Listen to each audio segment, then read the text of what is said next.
7. Chapter 4, Dear ranks have a novelty worth of 0. In other words, they suck.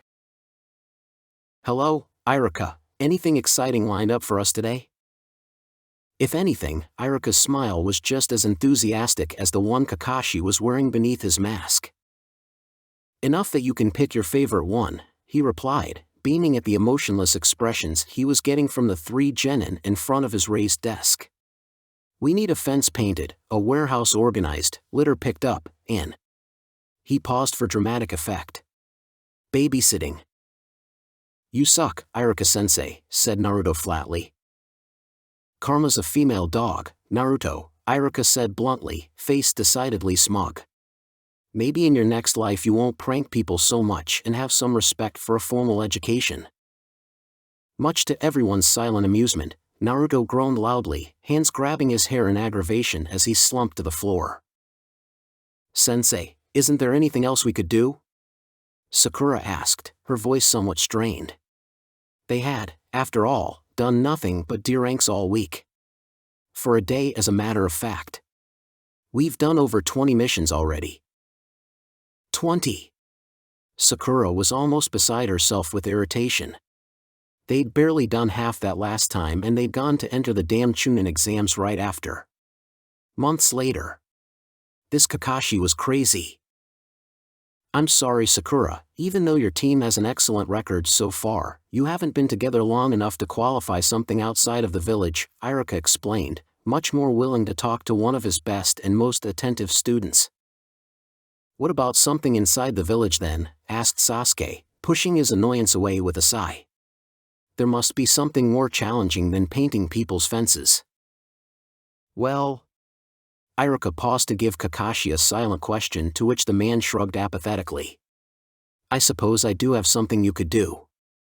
I normally would give this to a more veteran genin team, but why not? Against all odds, I've actually heard really good things about your teamwork and maybe you'll learn something too. He shuffled through a pile of scrolls before tossing one to Sasuke. What is it? Asked Naruto dejectedly, finally coming out of his inner turmoil. There's been a request for a team to assist with training newer reserve forces. As I understand it, one of their Chunin is in the hospital for something and they didn't want to slack off. Demonstrate what a functioning genin team looks like, Sasuke read off the scroll before snapping it shut and stowing it away. Easy. Anything's better than what we're doing now, Naruto groused. GG. The boy suddenly lit up as the Hokage walked into the mission dispatch room. There was a low Hokage-sama that came from the room at large, most everyone bowing to some extent in respect, particularly the handful of civilians who were in the room being assigned escorts. The various Chunin, used to seeing the Hokage fairly regularly, went back to their business quickly. Naruto, be respectful, you're a genin now. Sakura prodded the beaming blonde on the side of his head lightly, a far cry from the usual wallop he'd until recently come to expect from her. It might have been different when you were a civilian, but he's your commanding officer now. Well said, Sakura, the Hokage said with a smile, approaching Iruka's position. He nodded at their team leader. Kakashi. Yo! Sakura sighed, bringing the heel of her hand to her forehead. This is literally the reason he has no respect for the chain of command. GG, I get that you can't give me the big missions yet, but you'd better hold one of the princess-saving ones for me. I know you get them, he said with an accusing finger. Sasuke couldn't help but smirk at that, because Naruto was actually entirely correct. Of course, Naruto, I'll be sure to keep an eye out, the Hokage said in good humor. Have they taken a mission, Iruka? Reserve training, he said with a nod, already returning to his usual grind. Oh, an excellent task, the Kage said in approval. In that case, work well. What do you say, team? Kakashi said expectantly. Thank you, Iruka-sensei, the 3 genin chorused. At least this time it didn't sound like they were all dead. There we go. Change scene. It was with fairly wide eyes that the 3 genin entered the fort that was training ground 1 in the center of the village. Hundreds of teenagers stood in formation, all wearing a variation of a flak jacket and dark pants, as they went through the forms of what was often improperly referred to as academy-style taijutsu. A lone Chunin stood at the head of the formation, watching them all with a critical eye. Strike! Ha! Strike! Ha! Further on the field was split into a large number of smaller sections that allowed for team training as well as anything extra involving the team composition. As Kakashi explained earlier, Training Field 2 was exclusively reserved for jutsu. Naruto did not have to do much of anything to fake his amazement. While he was more than aware of what his village fielded in military strength, he'd never been exposed to this side of it before. That could actually be said for a lot of things on the village. It was like much of his life had been spent as the main character of a deranged writer's story. Wait a minute. Yo, Kurosaki. Kakashi's voice brought the blonde out of his thoughts. A jonin with spiky, orangish hair had approached them from the nearby building, regarding them with a confused expression. The man was missing the sleeves on his uniform, exposing his well-defined arms. Thought that was you, he said, stopping in front of them. Sup, Kakashi? Showing your squad around? At this, Kakashi gave Sasuke a meaningful look, nodding at the jonin. Understanding what he wanted, Sasuke fished out the mission scroll and held it out to the jonin. Team 7, reporting as requested. I thought you had a team of rookies, the man said, casting the three of them a critical look as he glanced over the scroll, eyes lingering on the seal at the bottom that authenticated it as a village D rank. As in graduated last week rookies. No offense, but we specifically asked for a team with more field experience. Any field experience? None taken, Kakashi returned with an eye smile. Somewhat disarmed, the jonin just sighed, returning the scroll to Sasuke. Whatever, if it doesn't work out we'll just request another team. Follow me. Either unaware or uncaring of the disgruntled expressions the genin were giving him, he led the four around the field. You should already know this, but the majority of Konoha's ninja forces are trained here before they get assigned somewhere. The academy is made to build specialist teams. We still put most children who want to become shinobi through there, but we simply don't have the jonin to field four-man squads with all those genin and take care of the higher-ranked missions the village is given. Only the very best get them and everyone else trains here. Eventually they get put on teams working under experienced chunin until they can get promoted and join Konoha's main military force. It works pretty well, all said and done. They aren't neglected here after all. How much time do they train a day? Sakura asked in curiosity. It was one thing to know about it from class, but another entirely to see it. Training Ground 1 was walled off from the rest of the village, so there wasn't really any reason to enter unless she had business there. Admittedly, most of her previous youth had been spent stalking a revenge-obsessed emo boy. About half of their day is spent here, Kurosaki said. Like I said, they aren't neglected, but if you're going to take care of a bunch of people you may as well get your money's worth. Kurosaki, you've become so good at explaining things, Kakashi said blithely, giving the man another eye smile. At this rate I'll have nothing to teach them by the time we leave.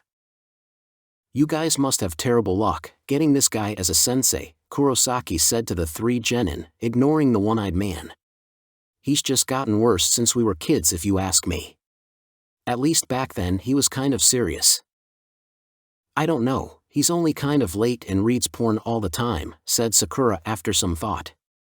Honestly, the thought of having someone other than the white-haired jonin as their sensei was a sad one. Kakashi, who had already taken out his Ika, simply smiled and put a hand on her head, rubbing it absently. Of course this had the effect of completely messing up her hair. Sensei, she whined, producing a brush from seemingly nowhere and attacking her hair with it immediately. Okay, so having near waist-length hair again had brought around a sense of vanity once more. At least she was more than skilled enough to prevent from it being used as a weapon against her. Though she suspected that just might be a holdover from her 12-year-old self that she'd seemingly merged with. Did she mention how much that part of her sucked recently? It really sucked. Having half your impulses driven by inane preteen nonsense in the beginnings of puberty was positively maddening. Not to mention the whole boys thing. Did she mention boys yet? Ugh. Sure, kid, Kurosaki said with a smirk. Anyway, that's about it for this place. Any questions? Are you strong? Asked Naruto curiously. Is water wet? Can we not do the mission and fight you instead? He continued. Sasuke gave the blonde a look before considering the jonin before them. Sakura was just shaking her head in exasperation. This happened way too much in all honesty. Oh? Suddenly there was a burst of incredibly dense chakra from directly in front of them. It crashed over them like a full lake of water. Kurosaki was now looking at them with interest, his expression settled into a toothy grin. Well, I'll suppose I can spare a few seconds. Every moment is a teachable one, apparently. And suddenly his arms were out, each hand catching the wrist of Sasuke and Naruto, who had attempted to drive kunai into his left kidney and right lung respectively, stopping the attacks just short of their marks. His head ducked forwards as Sakura's kunai barely missed the back of his head, the girl following shortly after. The second move was just as quick as the first. Naruto and Sasuke had their own weapons used to block the second attacks being made with their other hands. Sakura, however, had slightly more luck than her teammates. Her mid-air roundhouse kick had been dodged as well, but it seemed Kurosaki hadn't anticipated there being a knife tip extending from the top of her shoe. The resulting contact across his left cheek drew a bright line that left all who were watching stunned. Freed, the three genin regrouped to see the jonin hadn't moved from his position after being hit. However, instead of blood they saw blue flickering flames dancing along the point of contact in a thin line. Chakra? Sakura said in surprise. Yo! Kakashi. Kurosaki straightened and ran a thumb along the score. When he lowered his hand, the chakra was gone, not a single indication he'd been hit remaining. What lottery did you win to get these three? I must have been a great person in a past life, I guess, he said with a shrug. No, you weren't, the three simultaneously thought. Want a trade? Pass. Honestly, Kurosaki, are you trying to scare them to death? Kakashi asked, absently thumbing a page of his book. Kurosaki looked from him to the three serious-looking genin and back before Kakashi lifted a finger to point over the man's shoulder. Nearly all of the trainees were shivering on the spot, frozen in place. The ones closest certainly were getting the worst of it. Ah, oops. My bad, guys. He let the chakra go with an awkward chuckle. Carry on then. Most of the trainees collapsed to the ground with various levels of groaning. Chakra freaks. Kakashi muttered, turning another page. No offense, Naruto. None taken, sensei, the blonde returned after a second. Maybe you three won't be so bad for this after all, Kurosaki said with a grin, looking between the genin. Come see me after you finish your job here. With that he continued to lead them to the very back of the field before flickering out of sight. Looking at the place he'd been standing in last, Sakura asked, Sensei, what's his full name? He just goes by Kurosaki, their sensei answered with a shrug.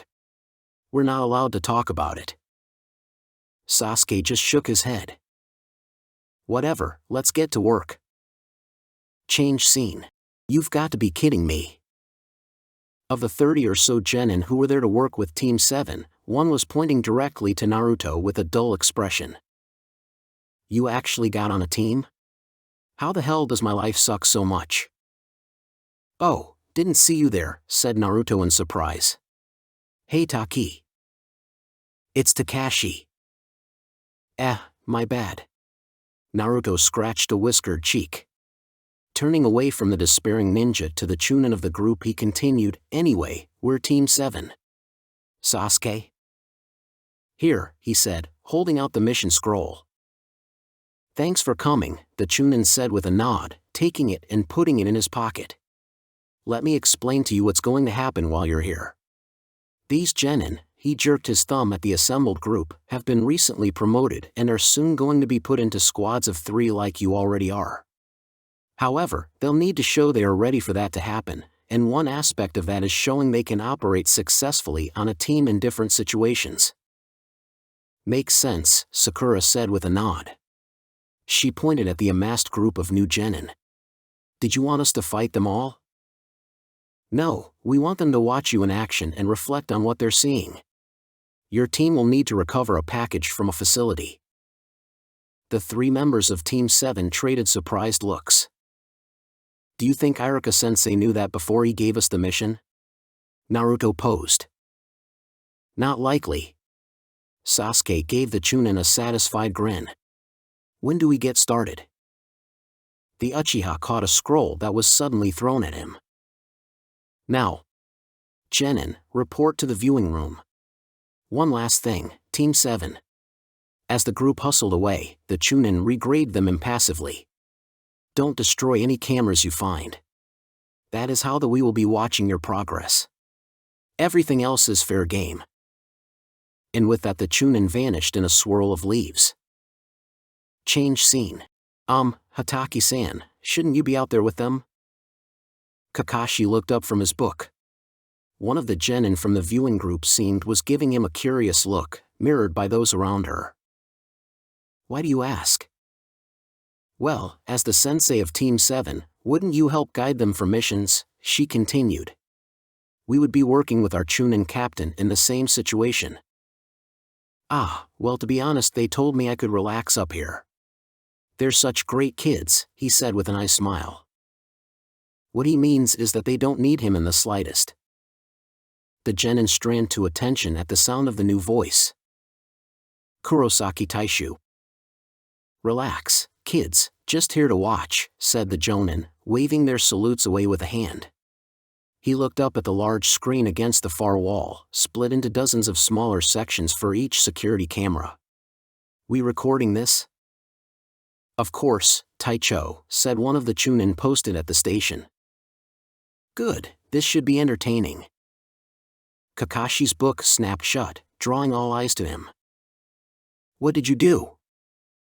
His question was directed at the orange-haired jonin. Kurosaki just grinned. I made this worth their time. Change scene. Team 7 sat in relative ease a few hundred meters from the group of buildings they knew their objective was located in. There was no time limit, and this was a first for the team in general. At least as far as any of them thought. Read the objective one more time, Sakura, Sasuke said, eyes still fixed on the buildings. The Fire Daimyo's daughter has been kidnapped by a force of unknown size and affiliation. Unpayable ransom has been demanded. Primary objective is to recover the VIP and extract her. Secondary objective is to gain intel on the group upon retreat or optionally crush them. We are free to act as we see fit, she finished. Failure if the VIP is killed.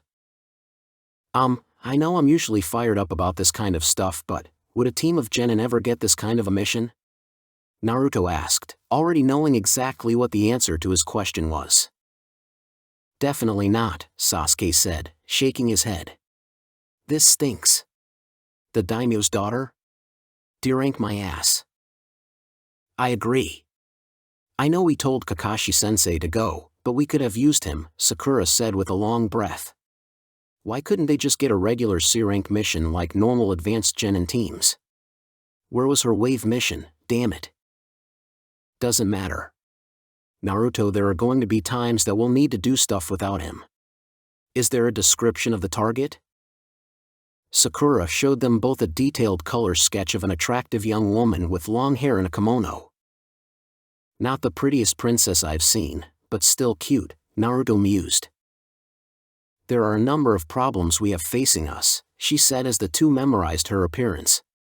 We don't know where she is, how many we face, what their abilities are, or anything about the buildings. We'll have to assume they'll kill her if there's no way out for them. We need to get some intel first. We should draw them out, Sasuke proposed. Pull their attention in one direction while we get the target from another. He turned to Naruto. How many clones can you comfortably make? 3 words, one-man army. Should we do that though? Sakura asked. It'll definitely get a response, but it'll put them on guard if they feel threatened. HN. The Uchiha frowned, looking between his 2 teammates. His gaze stopped on Naruto, who just waited patiently for once. What would the Naruto he grew up with do in this situation? Actually, I've got an even better idea. He pulled on the other 2 and whispered rapidly. You won't. Naruto was looking at Sasuke with wide eyes. I'm the least suited to this mission, so I'm the obvious choice, he said with a shrug. I'll leave her to you. You can count on us, Sakura said with a nod. Let's clear this mission. All right. Team 7, move out. The 3 vanished. Change scene. Man, where the hell are they? It's been nearly 30 minutes already. Did they just give up? Come on, you know that wouldn't happen. I keep thinking I see something, but it's the captive just playing with her hair. Doesn't anyone else think this mission is a bit above genin level? Kakashi yawned, his eye making the same circuit of screens for the 600th time. His team was nowhere to be found, which meant they'd either spent quite a while planning their operation, or were still preparing yet. And of course, he looked over at the only other jonin in the room. Kurosaki was still watching the screens in patience. Kakashi certainly was not happy that he'd messed with their mission just because the kids had potential. Now was he blind to what was on the screens? A captive? Dozens of ninja, many of who he recognized as chunin and even some jonin? He knew they stood virtually no chance of successfully completing this objective. What was Kurosaki's real aim? There's something at the front of the building. All eyes were drawn to the main monitor, which zoomed into the line figure who approached at a steady walk. It was not, as they expected, one of the 3 genin from Team 7. It was a samurai. Wearing simple but distinctive gear, the samurai moved closer across the wide open space that faced the front of the building. Through the other cameras the viewers could see the ninja that controlled the building were repositioning rapidly to his presence. Eventually he stopped, a couple dozen or so meters from the front door where they could get a good look at his face. Damn. He's hot. The words, spoken by the genin who had questioned Kakashi earlier, drew 2 general responses from the group. Agreement from the girls, and annoyance from the boys, though some admitted he looked cool. Kakashi only just prevented himself from rolling his eye. Bandits. The samurai's voice rang out clearly through the speakers, deep and confident. I have journeyed through many lands to stand at your door. Slain many foes to bring you to your end. For I am a hero. Is this guy serious? I am Kenjiro Masame, and for the love of the princess. He drew his sword with a ring of steel in the air. I will save her.